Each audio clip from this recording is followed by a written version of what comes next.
Nagsisimula ng uminit ang eksena dito sa chapter 71 ng Jeju Island Arc. Ipinakita na sa main screen ng pinakamalakas na S-rank hunter ng Japan na si Goto Ryuji. Subalit, hindi naman papatalo sa spotlight ang ating bida. Isa-isang pinakita kung sino-sino ang nakapansin sa pagdating ni Sung Jinwoo. Hindi naman nakaligtas sa matalas na pangdaman ng pinakamalakas na S-rank hunter ng Japan si Sung Jinwoo. Sapagkat sa isang tingin lamang ay napansin niya na ang ating bida ay isang napakalakas na assassin-type hunter. Very obvious at least sa paningin niya, at impossible na itago ang kanyang mana.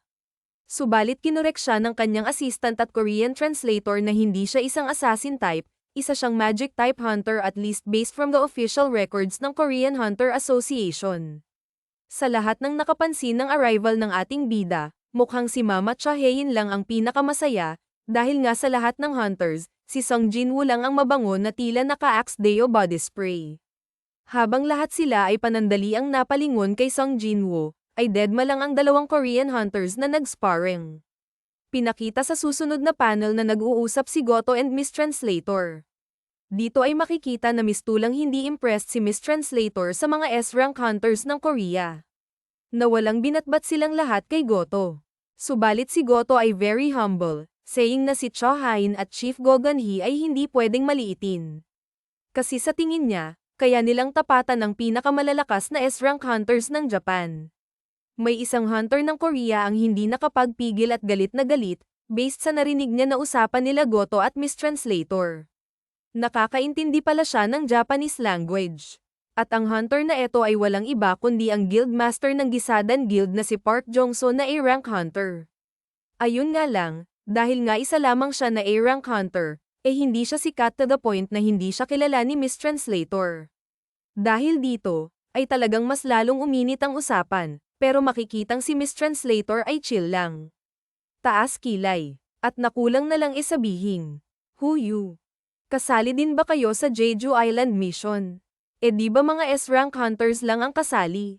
Talagang nainsulto sila Park Jong-so.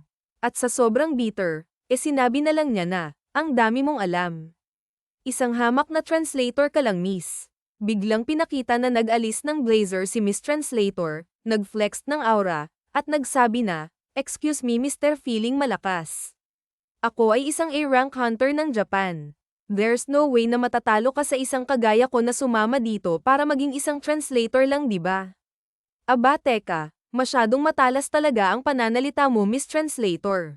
Habang nagaganap ang mainit na usapan na ito, kulang na lang bumili ng popcorn at hotdog, with iced tea, sina Sung Jinwoo and Hunter Choi Jong-in.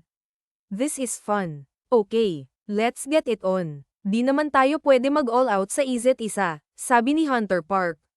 Ganito na lang, maglaban tayo kung saan ang unang makahawak ng braso ng kalaban, ang panalo. Sa isang iglap ay umatake agad si Miss Translator, na tila nakatodo booster night. Sa sobrang bilis ay halos nagdo-double ang imahe nilang dalawa. Makikita na hindi niya mahawakan si Hunter Park Jong-so, at nagsisimula ng mayrita si Miss Translator. Habang patuloy ang kanyang pag-atake kay Hunter Park, ay bigla na lamang tumalsik ang kamay ni Miss Translator. Sinimplehan pala ni Hunter Park si Miss Translator at nangiinis pa. Umatake muli si Miss Translator, subalit this time, hinawakan na ni Hunter Park ang braso ni Miss Translator. You are slow. Game over. Wika ni Hunter Park. Natalo si Miss Translator. Salamat sa isang magandang laban, sabi ni Goto. May isa akong magandang idea, upang magkaroon ng mas interesting bonding tayong lahat.